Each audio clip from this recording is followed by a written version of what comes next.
Hey gang, well, we got a winter wonderland out here.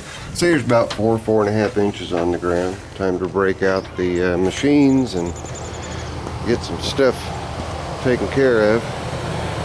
Got old Blue started, letting her warm up a little bit. Don't have to take her anywhere, but I had frozen fuel line, so you see my cord here.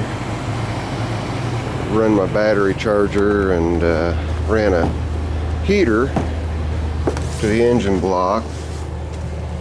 Got that taken care of. Yeah, finally was able to get Baby Blue through a car wash. Got her all cleaned up, tucked away in the garage.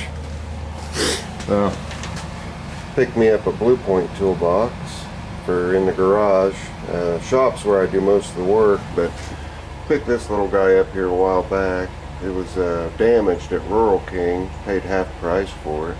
It's a nice little top box, but really wanted something portable, so I got that. And then that little 2-drawer down there, I added to it. That came from another Harbor Freight roller cart that I had. So this will hold all my tools.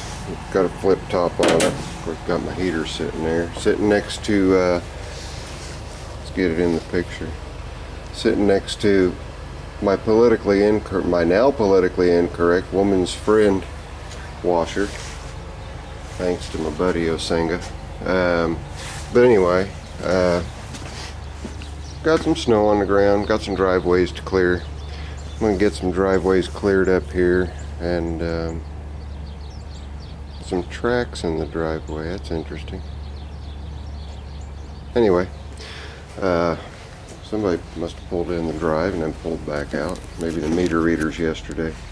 I don't know if the old Squire's gonna get any work. We're gonna light up Ugly Alice. Put Ugly Alice to a little bit of work. And then we'll get the HB212 out.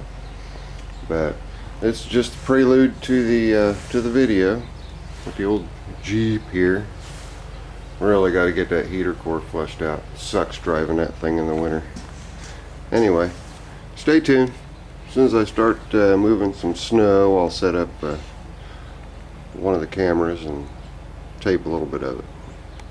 Lighter.